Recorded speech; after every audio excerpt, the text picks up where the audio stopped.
Kesuksesan Timnas Indonesia U17 lolos ke putaran final Piala Asia U17 2025 mendapat apresiasi Ketua Umum PSSI, Erick Thohir.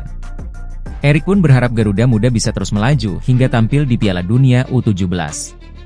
Timnas Indonesia U17 berhasil lolos ke Piala Asia U17 2025, sekaligus menjaga harapan untuk bisa tampil di Piala Dunia U17, kata Erick Thohir di akun Instagramnya Erick Thohir. Timnas Indonesia U17 akan bersaing untuk menjadi 8 tim terbaik di Piala Asia U17 untuk bisa tampil di Piala Dunia U17 bersama Qatar yang akan menjadi tuan rumah, gelanjutnya.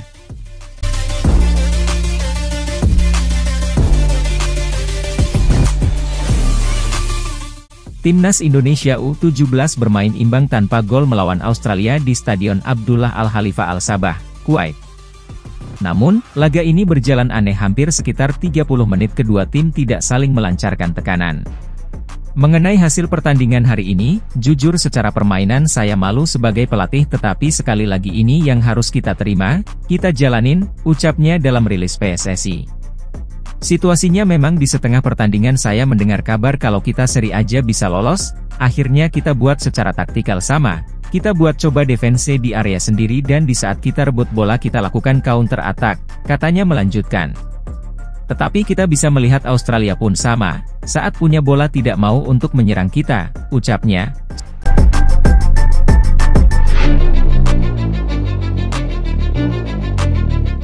Konfederasi Sepak Bola Asia, AFC, disalahkan karena membiarkan laga Timnas Indonesia U17 versus Australia U17 tak berjalan semestinya.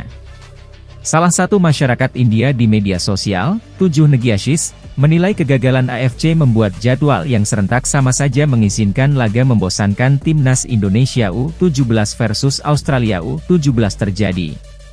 Di seluruh dunia, semua pertandingan fase grup terakhir yang kualifikasinya bergantung kepada hasil lain dimainkan secara bersamaan, tetapi tidak di AFC, lanjutnya. Saran yang dilancarkan akun 7 Negyasis memang benar adanya. Namun, jika AFC masih menggelar babak kualifikasi di 10 negara berbeda, saran yang diajukan sulit diterapkan AFC. Sebab, zona waktu antar negara Asia sangat jauh berbeda. Saran di atas bisa dijalankan jika digelar di negara atau zona waktu yang sama. Terlepas dari saran di atas, laga Timnas Indonesia U17 versus Australia U17 menjadi sorotan karena kedua tim enggan melakukan serangan di 30 menit akhir pertandingan. Saat itu Timnas Australia U17 yang menguasai bola hanya berkutat di garis tengah lapangan. Sementara itu, Timnas Indonesia U17 juga enggan melakukan pressing untuk mengganggu Timnas Australia U17 racikan Brett Maloney. Pelatih Timnas Indonesia U17 Nova Arianto khawatir jika para pemainnya melakukan pressing, mereka kebobolan dan kalah.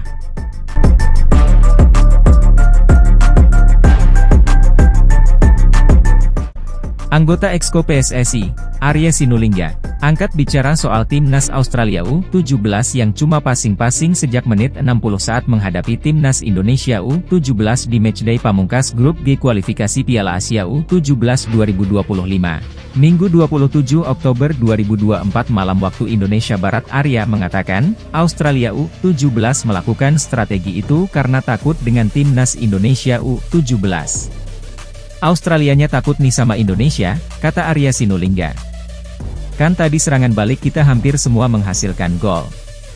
Sejak awal pertandingan strategi pelatih Nova Arianto adalah defend to counter, lanjut Arya.